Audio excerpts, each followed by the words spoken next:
တော်လှန်ပြည်သူတွေရဲ့ထပ်ပံ့ငွေကြေးပွန်လင်းမြင့်တာမှုမရှိနေတဲ့၍ဒီတော်လှန်ရေးပဲတော့မှမအောင်မြင်ဘူး လာတာ120တာချပေးတဲ့အဲ့ဒီတရိကောင်းတစ်ခုက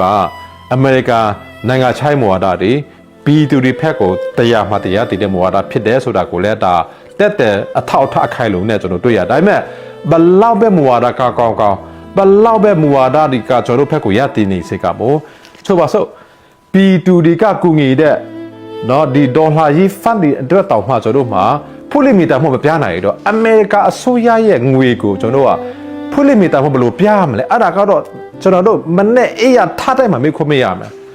နော်ဒေါ်လာရင်ကောင်းဆောင်ဒီအားလို့ပေါ့နော်ဒေါ်လာအဖွဲ့အစည်းအားလို့ပေါ့ဒီပြည်သူလူထုအပေါ်မှာတောင်မှသူတို့ကူညီခဲ့တဲ့တိုက်စာတွေအတွက်ကိုတာဝန်ခံမှုတာဝန်ယူမှုနဲ့ဖွလိမီတာမှုမပေးနိုင်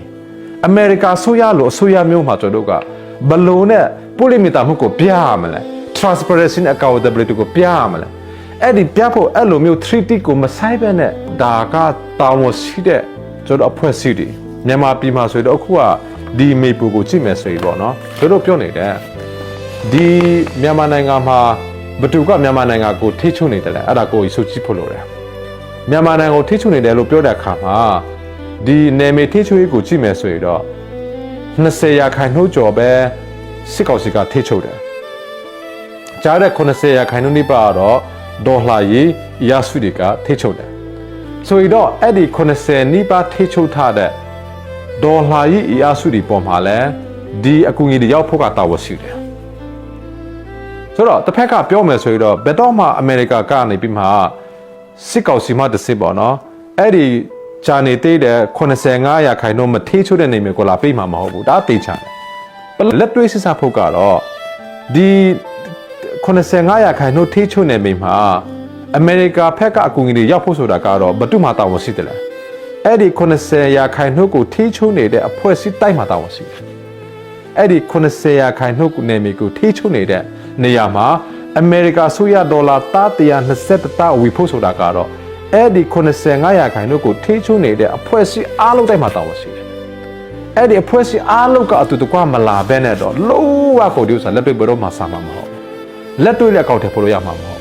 ပြောတာကတော့9နှစ်ကျွန်တော်ပြောပြီနော်ဒီဟိုဘက်ကဥမာဆိုပါဆိုဖွဲ့စည်းဖို့အကြောင်းတွေ9နှစ်ပြောပြီဒီဘက်ကနိုင်ငံအကြောင်းတွေအမြဲပြောပြီဒါပေမဲ့လည်းအဓိကတော့ priority ကပါလဲကျွန်တော်ဘာလို့တလဲ action ကပါလဲ result ကပါလဲအဲ့ဒီ result နဲ့ action ထွက်နိုင်ဖို့ကကျွန်တော်မှာ plan ရှိဖို့လိုတယ် action plan ပေါ့နော် operational plan ရှိဖို့လိုတယ်အဲ့ဒီ operational plan မရှိဘဲနဲ့ကိုကတော့ဘယ်နိုင်ငံဘယ်အစိုးရမှကူညီမှာမဟုတ်ဒါကြောင့်မလို့ကျွန်တော်မှာအမေရိကန်အစိုးရမှာတာဝန်ရှိတယ်လို့အမေရိကန်ထွက်တော်မှာတာဝန်သူတို့ဖက်မှာသူတို့တာဝန်ကတော့တစ်ဖက်ကဆိုတော့လုံးပြီးပြီပေါ့နော်သူတို့က budget ချပေးပြီအဲ့ဒီ budget ကိုကျွန်တော်ဟာ account ထဲပို့ဆိုတာကတော့အဲ့ဒီ85ရာခိုင်နှုန်းနယ်မြေကိုထိချုံနေတဲ့အဖွဲ့အစည်းအားလုံးကကျွန်တော်မှာစီလုံးညီညွတ်မှုကိုပြပါလိမ့်မယ်